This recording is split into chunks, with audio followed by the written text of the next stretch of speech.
मेरा भारत चैनल से के शर्मा की राम राम। साथियों, आज का मेरा विषय है कि गहरी नींद का सही समय क्या है। आज के इस युग में हम अपने जीवन को स्वस्थ रखने के लिए सभी पुरानी बातों को भूल चुके हैं। कई बार सुना होगा कि रात को नींद नहीं आई, हम सो नहीं पाए, हमारे बच्चे सो नहीं पाए। क्या कभी सोचा है कि इसका क्या कारण है? क्योंकि जिस समय हमें गहरी नींद आनी होती है, हम वो समय किन्हीं और कार्यों में अपने आप को बिजी कर लेते हैं। सही बात पूछो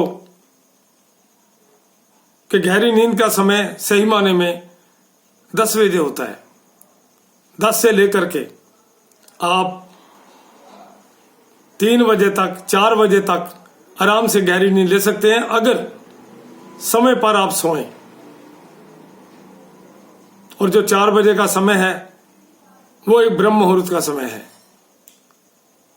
अगर आप रात्रि टाइम टेबल के अनुसार सुबह उठ के कोई कार्य आरंभ करेंगे ब्रह्म मुहूर्त में, हर हालत में आप सफल होंगे। मैं ये बात अभी बच्चों के लिए नहीं कह रहा, ये बात मैं उन लोगों के लिए कह रहा हूं जो 40 वर्ष से ऊपर के लोग हैं। साथियों, हम क्यों नहीं सो पाते? क्योंकि आज हालत ये है कि हमें मोबाइल से फुर्सत नहीं मिलती। हम रात्रि खाना खाने के बाद मोबाइल लेकर के लेटे लेटे कभी व्हाट्सएप के लिए बैठे हैं, कभी फेसबुक लिए बैठे हैं। रिजल्ट ये निकलता है कि मोबाइल देखते देखते हमारी आंखें थक जाती हैं और हमें गहरी नींद भी चरम सीमा पर पहुंचती नजर आती है, लेकिन हम परवाह नहीं करते। यहां तक कि दुख की बात यह है कि हमने अपने बच्चों को भी रात्रि का टाइम टेबल नहीं दिया। भी रात्रि को कितने बजे सोना चाहिए, कितने बजे तक काम करना चाहिए। अगर वो पढ़ने वाले बच्चे हैं तो भी उनको कितने बजे तक पढ़ना चाहिए और सुबह कितने बजे उठ करके अपने स्कूल या कॉलेज जाने के लिए तैयार होना चाहिए।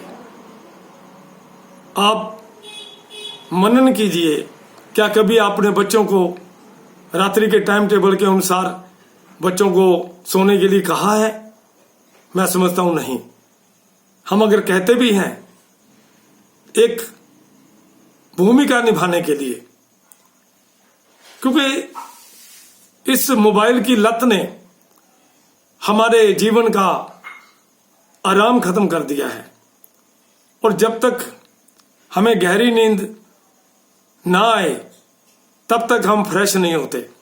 हमारा मस्तिष्क, हमारा दिमाग थका हुआ होता है और थके हुए दिमाग से जब भी हम कोई कार्य करना चाहते हैं या कोई गुत्थी सुलझाना चाहते हैं या किसी कार्य को प्रारंभ करने की सोचना चाहते हैं, तो हम सही परिणाम पर नहीं पहुंच पाते।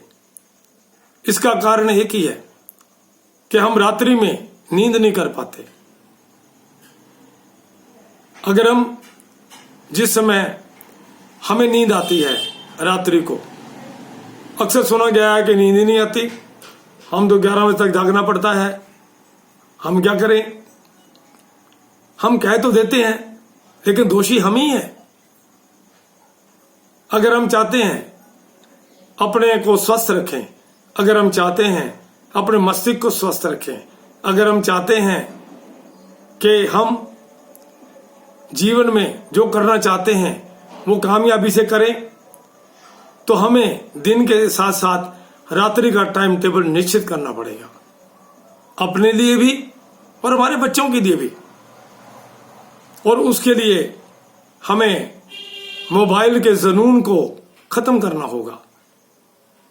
अब घर में मम्मी डैडी मोबाइल में बिजी हैं तो बच्चे क्यों नहीं होंगे? क्या जब आप खाना खाने के बाद मोबाइल लेके बिस्तर पर लेटे लेटे आप चैट करते हैं या व्हाट्सएप खोले बैठे हैं या फेसबुक खोले बैठे हैं, तो आप क्या समझते हैं कि बच्चे सो जाएंगे? बच्चे भी तो आपका अनुसरण करेंगे।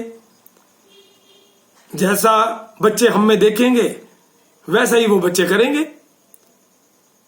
अगर हम इस चीज को ध्यान में रख करके रात्रि के टाइम टेबल की तरफ देखें, देखो सोने का समय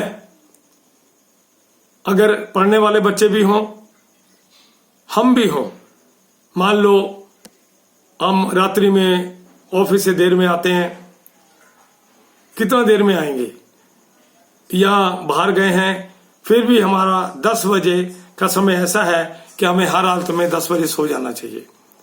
और सोने के बाद सुबह 5 बजे अगर हम उठ जाते हैं तो आप विश्वास मानिए आपके मस्तिष्क को पूरा आराम मिला। आप जिस भी कार्य को हाथ लगाएंगे उसमें सफल होंगे, क्योंकि आपके शरीर को आराम मिल गया है, आप पे मस्तिष्क को आराम मिल गया है। आप जिस विषय में भी सोचेंगे आपको उसके परिणाम अच्छे मिलेंगे। और एक बात और, अगर आप आज से रात्रि टाइम टेबल बनाकर खुद भी सोएं, अगर खुद बहुत बिजी हैं तो बच्चों को 10 बजे हर हालत में सुला दें, उनको मोबाइल से दूर रखें। मैं ये नहीं कहता कि हमारा एकदम कहने से बच्चे मान जाएंगे, लेकिन मोबाइल देखने भी कोई सीमा है। आप ये मानिए भी 8 साढ़े 8 खाना खाने के बाद आप 10 बजे तक आराम से सो सकते हैं। बच्चों को सिखाइए, उन्हें बताइए कि 8 घंटे निद्रा बच्चों के लिए बहुत जरूरी है। अगर वो 8 घंटे नींद लेते हैं, स्कूल में कॉलेज में उनको नींद नहीं आएगी, वो चुस्त होंगे, वो खेलों में हिस्सा ले सकेंगे, वो जो भी करेंगे दृढ़ता से करेंगे, क्योंकि उनकी मस्तिष्क इतना मजबूत होगा कि वो कभी थकेंगे नहीं। और अगर हम गहरी नींद का समय खो देंगे, अक्सर आपने देखा होगा हमें नींद आती है लेकिन हम सोते नहीं हैं, आंखें थकी हुई हैं, हम फिर भी टीवी देख रहे हैं, मोबाइल देख रहे हैं। अगर हम उस समय जैसी नींद आए और हम उस गहरी नींद के समय को उपयोग में करें, सो जाएं, तो शर्तिया मानो आपको ये एहसास हो जाएगा कि नींद का क्या महत्व है। गहरी नींद ना मिलने से हमारे शरीर के स्वास्थ्य पर भी फर्क पड़ता है, हमारे मस्तिष्क पर भी फर्क पड़ता है। सबसे बड़ी बात, हमारे बच्चे जो स्टडी करने वाले हैं उनको इस बात का ज्ञान नहीं होता कि भाई समय पर सोने से और समय पर उठने से क्या फायदा होता है। ये कौन बताएगा? बच्चों को हम बताएंगे।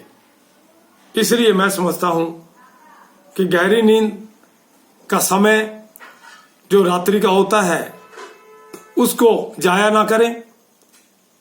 प्रतिदिन खाना खा के आप 8 बजे खाना खाकर सोने की प्रक्रिया के लिए आपके पास 1.5-2 घंटे और हैं, और 10 बजे हर हालत में आप निद्रा के आगोश में चले जाएं। फिर देखिए आपको नींद अपने आप आ जाएगी। अगर हम इसमें अनगहली करेंगे, हम अपने स्वास्थ्य के साथ खेलेंगे, हम अपने दैनिक कार्यों में रुचि उतनी नहीं हो पाती, या मतलब अगर पूरी नींद होगी तो रुचि पूरी होगी, उसका भी हम इम्प्रेशन अपना खराब करेंगे ऑफिस में भी। तो इसलिए कम से कम अगर आप लोग अपनी आदत नहीं डाल पाते तो मैं समझता हूँ अपने बच्चों को जरूर रात्रि का टाइम टेबल दें, और गहरी नींद का जो समय है रात्रि 10 बजे आप खुद भी सोएं और बच्चों को भी सुला दें, ताकि भविष्य में उनकी ऐसी आदत पड़ जाए कि कल को पढ़ने के लिए वो कहाँ भी जाएं, वो उनकी दिनचर्या वैसी बनी रहे और उसी दिनचर्या के मुताबिक ही वो लोग अपने जीवन को आगे बढ़ा सकें।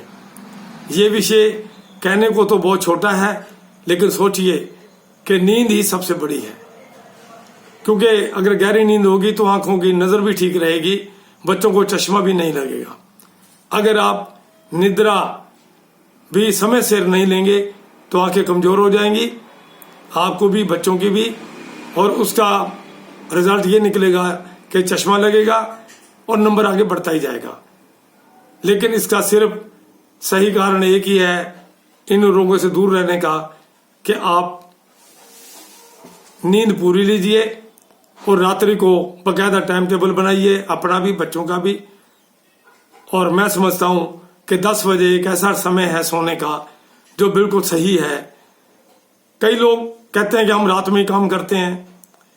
मान लिया रात में काम करते हो, लेकिन उसके मुकाबले आपको निद्रा तो लेनी है। अगर 40 से ऊपर की उम्र है तो 5 घंटे नींद फिर भी चाहिए। अगर बच्चे हैं तो उनको 8 घंटे नींद चाहिए।